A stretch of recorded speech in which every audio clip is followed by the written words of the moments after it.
wrote Marriage in Transition because we realized, even just within our marriage, that everybody wants a partner on their side. Nobody wants to live in a home feeling isolated, feeling like they're the only one, you know? So when you go through those seasons of change, we want security, and that security should come from our spouse. But here's the kicker. As we react to this change differently, in comes the tension. For example, I think we should go this way. No, I think this is the better route. No, we in this problem. I know the answer. The solution is over there. You need to trust me on this. It's not that I don't trust you. I just think this way may be better, and that may be a dumb idea. Wait. So you calling me dumb now? Exhibit A. Y'all see that facial expression?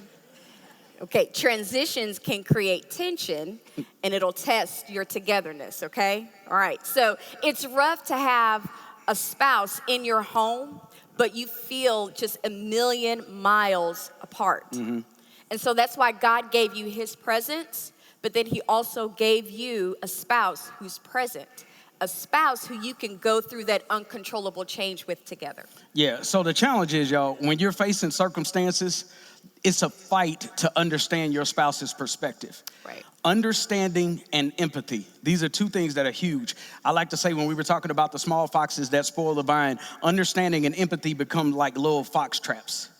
When you fight to understand and empathize with what your spouse is feeling in that moment, you can become the ultimate servant to help them make it through the transitions that you guys are going through. You would be amazed at the power of getting on the same page when your life has been rocked by uncontrollable change. Now, maybe y'all have experienced something like this, right? For whatever reason, your schedules have been thrown out of sync.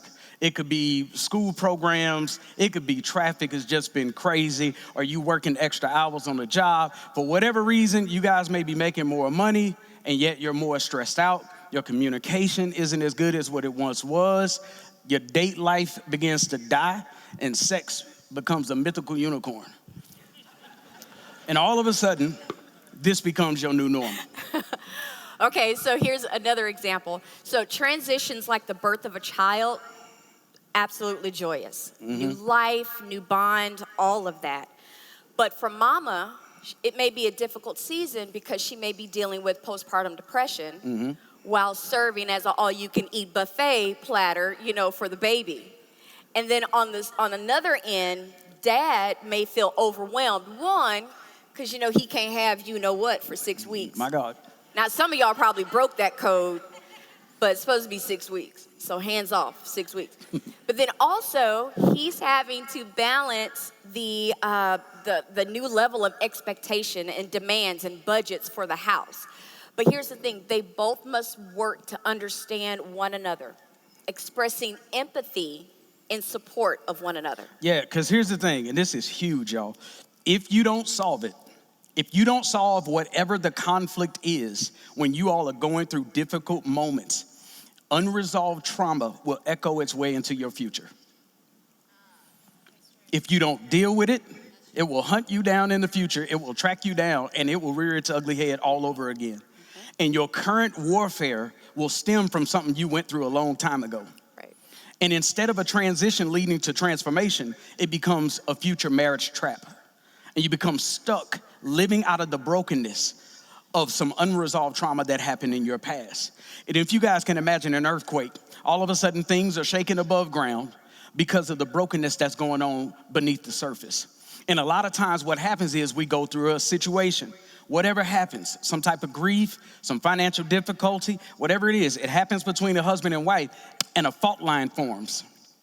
Something that happens deep within the bedrock of the soul of that relationship, it causes like a little fracture. And all of a sudden, the husband and wife, they begin to rub against each other in a bad way. Yeah. And it's causing things to shake within the relationship. And even though you move forward, unresolved trauma, basically, it will continue to have some aftershocks that will ripple its way deep into your future. Yeah, so if you're feeling trapped, like if you feel like you're in that cycle of being misunderstood, that's helplessness. So here's the thing.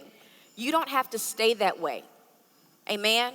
God will create beauty from that brokenness. Yeah, so I want y'all to repeat after me. Our problems are no match for God's power. Now, when I first came into church, I came into the church that was a little bit Pentecostal.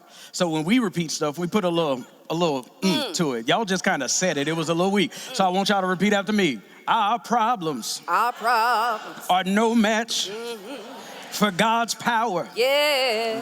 No, that was a little bit better. I felt that thing in my ankle. You understand what I'm saying? See, oh, okay. All right, bring it back. So I want y'all to realize this in all seriousness, guys, listen, there is not a need in your life that God did not foreknow. There is no circumstance that happens in your life that God is not, he's not taken aback by it, right? If you got a new child, he understands. If you need knee replacement, he got you. Hair loss, he can walk with you through it. If you're trying to care for aging parents, if your kids are going off to college, if you got libido changes, whatever you need, God can supply that thing. In your most challenging times, listen, you got to both trust God and you got to learn to trust one another. Yeah. Right? You got to believe the best of your spouse. Come to find out, Lanette wasn't my enemy, even though she was going through some changes. And I've discovered that in my life, she loved me more than anybody else in my life. And I wasn't trying to be a jerk. I was just a little bit insensitive and I was confused. But as we grew to respect one another's perspective, all of a sudden, we passed the test of our circumstance, but more than anything, our perspective of one another began to shift.